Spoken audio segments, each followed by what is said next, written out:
Hari ni hari Ahad, memandangkan I punya groceries dah banyak habis. So hari ni I nak pergi beli groceries.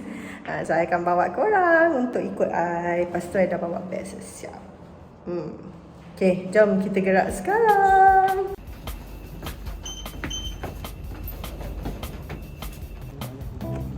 Wow, cantiknya cuaca hari ni. Wow. Tapi sebelum tu kita nak pergi makan dulu dekat satu kedai ni. Kedai ni jual banyak lauk-lauk, nasi dengan lauk-lauk lah. Sedap lah. Sangat banyak.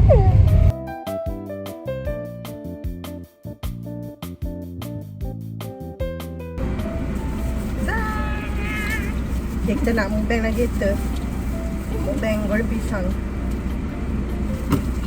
Pisang abu. So crunchy pula. Saya pula nak mukbang. Macam pedak. Sedap. Macam pedak weh. Tapi mahal lah. Besar ni RM4-5 je. Dia ada 2 saiz. Kalau yang besar banyak isi. Alah kalau kena scam kan dalam ni tepung lebih.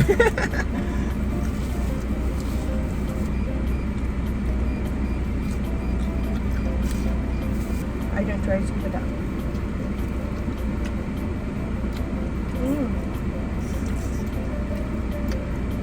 Enak. Isi dia banyak.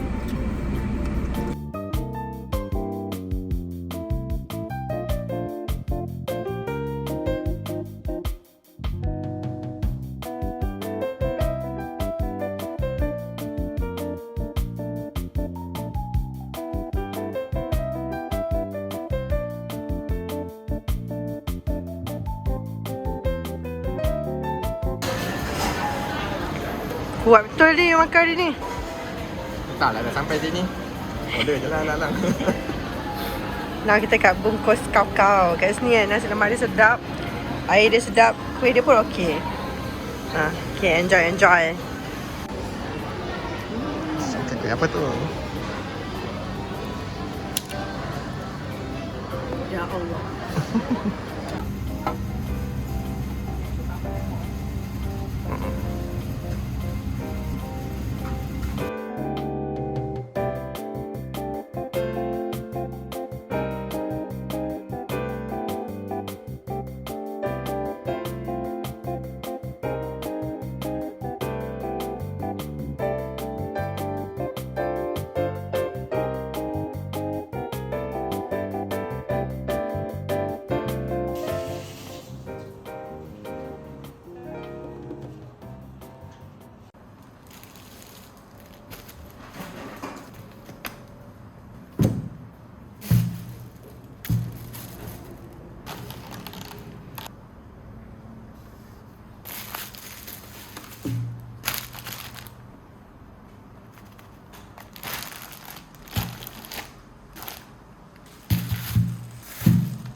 Ni ada lagi barang. Yang ni tadi I beli dekat Daiso dengan Mr. DIY.